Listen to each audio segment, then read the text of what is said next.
جی خواتین و حضرات، ایک لطیفہ آپ کو سنانا ہے۔ وہ میں خود نہیں سنانا چاہتا، یہ ایک مولانا ہیں، ان کے زبان سے سن لیجئے آپ، اس کے بعد پھر میں اس پر کچھ بات کرتا ہوں۔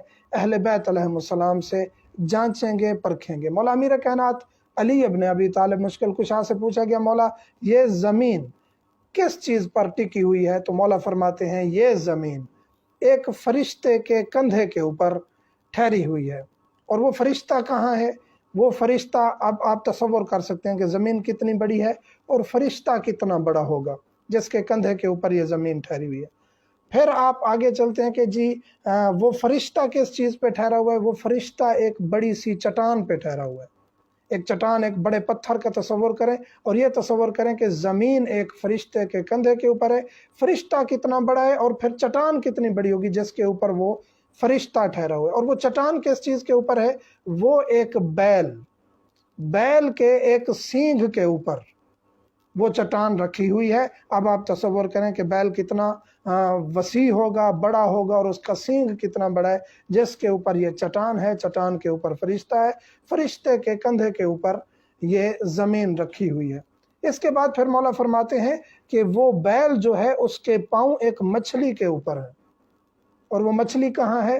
وہ مچھلی ایک سمندر میں ہے۔ یہ ایسا سمندر نہیں جو ہمیں اس زمین پہ نظر آ رہے ہیں، یہ تو چھوٹے سے سمندر ہیں، اور یہ سارے سمندر اور خشکی مل کے زمین بنتی ہے۔ اور ہم بتا رہے ہیں کہ زمین فرشتے پر، فرشتہ چٹان پر، چٹان جو ہے وہ بیل پر، اور بیل جو ہے وہ مچھلی پر۔ اور وہ مچھلی کتنی بڑی ہوگی اور وہ سمندر کتنے بڑے ہوں گے؟ اور پھر وہ سمندر کہاں ہے؟ مولا فرماتے ہیں کہ وہ سمندر بانجھ اور بنجر چیز پر ہے۔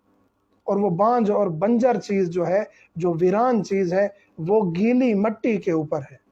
اور اس کے آگے مولا فرماتے ہیں آگے اللہ کی ذات بہتر جانتی۔ آپ لوگوں نے لطیفہ سن لیا، اور یہ انہوں نے جتنی لمبی یہ چھوڑ سکتے تھے انہوں نے اس سے بھی لمبی چھوڑی ہے۔ اچھا، ہمارے جو اہل تشیع بھائی ہیں ان سے معذرت کے ساتھ، یہ چونکہ ایک بندے کا مسئلہ ہے، یہ پورے کے پورے کسی مکتب فکر کا مسئلہ نہیں ہے۔ بڑے اچھے اچھے لوگ ہیں اور میرے بڑے دوست ہیں، اور میرے دوست جب یہ ویڈیو سنیں گے تو وہ جان بھی لیں گے میں کن کی طرف اشارہ کر رہا ہوں۔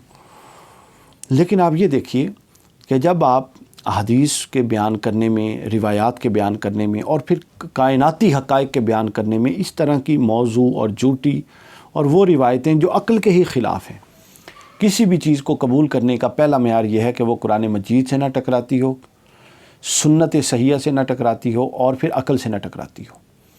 آپ یہ دیکھ لیں، یہ موصوف جس ڈٹائی سے بیان کر رہے ہیں کہ زمین کھڑی ہے، ایک کس پہ کھڑی ہے جی؟ زمین زمین ایک فرشتے کے کندھے پہ ہے، فرشتے کا پاؤں چٹان پہ ہے، چٹان بیل کے سینگ پہ ہے، بیل مچھلی پر ہے، اور مچھلی سمندر میں، اور سمندر گیلی جگہ پہ ہے۔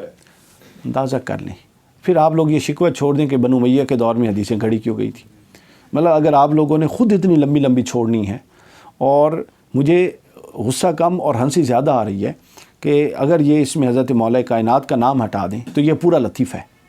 اس کے اندر جو یہ بار بار کہنا ہے نا کہ حضرت علی سے منسوب ہے، بھائی اس طرح کی چیزیں حضرت علی سے مت منسوب کریں۔ شیعہ مسلک پر میرے بڑے اچھے دوست ہیں، میں آپ کو بتاؤں سب سے بڑا اعتراض کیا ہے؟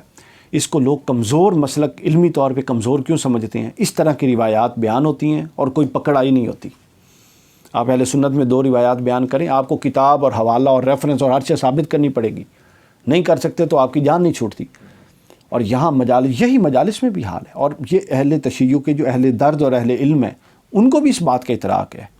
کئی مجالس میں یہ جامعہ العروۃ الوثقیٰ کے جو پرنسپل ہیں سید جواد نقوی صاحب، وہ اس پر کئی دفعہ میں نے خود دیکھا، وہ فرما چکے ہیں اس پر۔ یعنی آپ اہل تشیع بھائی جو ہیں وہ اس پر توجہ کیجئے کہ اور اپنے ممبروں پہ ایسے لوگوں کو جگہ نہ دیں۔ محرم میں کیا ہوتا ہے؟ جتنی گپ شپ انہوں نے لگانی ہوتی ہے وہ آ کے لگاتے ہیں، اور وہ کہتے ہیں آواز آندھی ہے، اور پھر آواز کیا آندھی ہے کسی کو کوئی پتہ نہیں، آگے جو ذاکر کے منہ میں آتا ہے وہ کہہ دیتا ہے۔ کیوں کہتا ہے یہ؟ اس لیے کہتا ہے چیک نہیں ہے اس پر کہ اہل تشیع کی جو معتبر کتب ہیں کیا ان میں یہ چیز موجود ہے، پھر اس چیز کی سند کس حد تک مضبوط ہے۔ تو میں اس نتیجے پر پہنچتا ہوں، اور ہمارے کئی دوستوں سے یہ میری بات چیت بھی ہوئی ہے، اور میں نے یہ رائے ان کو بتائی ہے کہ اہل تشیع جس میں بڑے بڑے عالم بھی گزرے، ان کے، ہمارا اختلاف اپنی جگہ، اعتقادی اور فقہی اختلاف اپنی جگہ اختلاف ہوتا ہے، لیکن ظاہر ہے وہ مسلمان ہیں، اور بطور مسلمان ہمارے بھائی ہیں۔ لیکن ان پر اس مکتب فکر پر جتنا سب سے بڑا جو ضرب کاری ہے اور جس کا کوئی جواب نہیں ہے وہ یہ ہے کہ وہ اس طرح کی فضولیات کو گرفت نہیں کرتی اور نیچے سے واہ واہ ہوتی ہے اور وہ آتے ہیں جناب لاکھوں لے کے چلے جاتے ہیں. تو لہٰذا یہ لطائف بیان کرنا بند کیجئے. اس کے اندر سے بڑا تماشا بن چکا ہے. انہوں نے حضرت علی کے خلاف اگر حدیثیں گھڑی ہیں تو آپ حضرت علی کے حق میں کون سی کوئی حضرت علی کی شان میں حدیث گاڑ رہے ہیں یار, کہ خدا کا خوف کی وہ بات کر رہے ہیں. یعنی وہ عقل سے بھی پیدل بندہ یہ بات نہیں کرتا جو آپ بات کر رہے ہیں. یعنی یہ بالکل وہ جس طرح وہ مرزا علی انجینئر جو ہے نا وہ اسی پر کہتا ہے کہانیاں یہ اس کا خاص لفظ ہے نا کہانیاں, وہ بالکل اس پہ فٹ آتا ہے. یہ صحیح کہانی تھی.